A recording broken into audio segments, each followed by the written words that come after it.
वहीं अगली खबर में बात करेंगे उत्तर प्रदेश के कानपुर की। 18 जून को अनुसूचित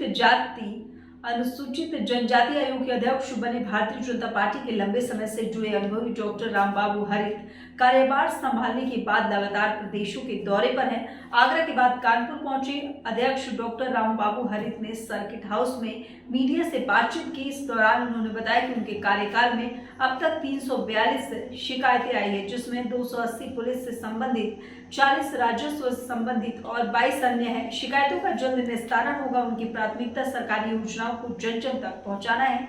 साथ ही उन्होंने कहा कि जनसंख्या नियंत्रण कानून लागू होने से इसका सबसे ज्यादा फायदा गरीबों को होगा। वहीं SC और ST एक्ट का दुरुपयोग नहीं होने देंगे।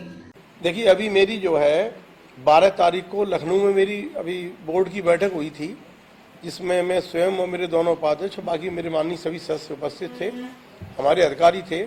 तो चूंकि हमारी ये पहली बोर्ड की मीटिंग थी, इस बोर्ड की मीटिंग में हमने हमारे आयोग की स्थिति क्या चल रही है, हमारे जितने भी केसेस उसमें आए उनकी स्थिति क्या चल रही है, इसकी पूरी जानकारी की, और आयोग की अपनी शक्तियाँ क्या है, आयोग के अपने कर्तव्य क्या हैं, और आयोग के किस प्रकार से अपना कार्य करता है, इसके संदर्भ में हमने अपनी अधिकारियों से चर्चा की। गरीब व्यक्ति ने सपोज एक बच्चा किया तो 2 फायदे होंगे उसको। नंबर 1, उसने जो कमाया है उस बच्चे को अच्छा पौष्टिक आहार दे सकेगा, दूध पिलाएगा, उसे अच्छा खाना खिलाएगा।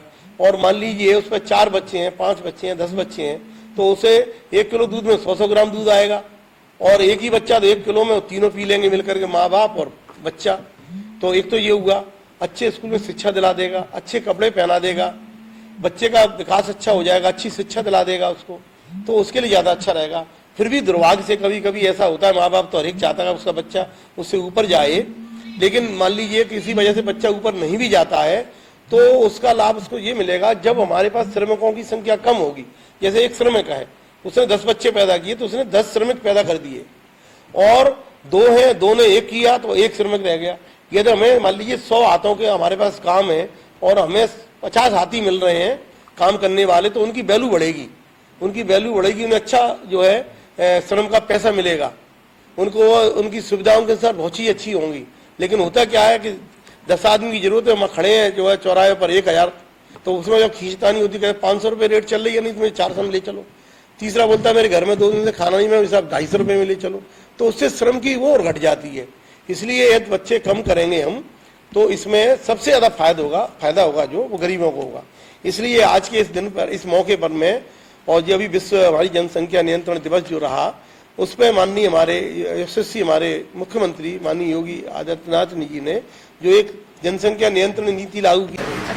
तो सर आप लगा लो, आईडी लगा लो, पूछ ले, आईडी लगा लो। जो है कल मैं आपसे वार्ता करनी थी, लेकिन कल दुर्भाग्य रहा कि कुछ ऐसी परिस्थितियाँ पैदा हुई कि मैं काफ़ी विलम्ब हो गया और आप लोगों से मुलाकात नहीं हो पाई मेरी। तो मैं पहले क्षमा चाहता हूँ सभी से। तो मैंने कहा कम से कम मैं सबके दर्शन करता हुए जाऊँ, सबसे मिलके तो जाऊँ मैं, इसलिए आज मैं निकलना जल्दी था, आप लोगों की वजह से मैं रुका था, सबसे मिलके जाऊँगा मैं। तो हमने ये चार्ज लिया है अनुसूचित जाति जनजाति आयोग के अध्यक्ष के रूप में, और हमारे साथ में हमारे 2 उपाध्यक्ष हैं, श्री रामनरेश पासवान जी और श्री मिथिलेश कुमार जी। सेकंड कौन है?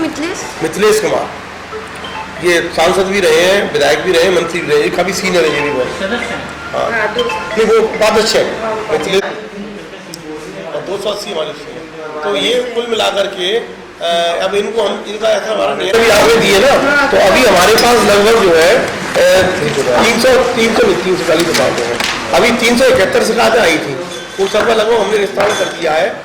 और जो शिकायतें पहले थी इसमें अभी तक हमारे जो केस पेंडिंग चल रहे हैं वो 342 चल रहे हैं, 342 केस, और 40 हमारे राजस्व विभाग से संबंधित हैं और 22 हमारे अन्य से हैं, चाहे छात्रवृत्ति आदि ऐसे। सर राजस्व से कितने?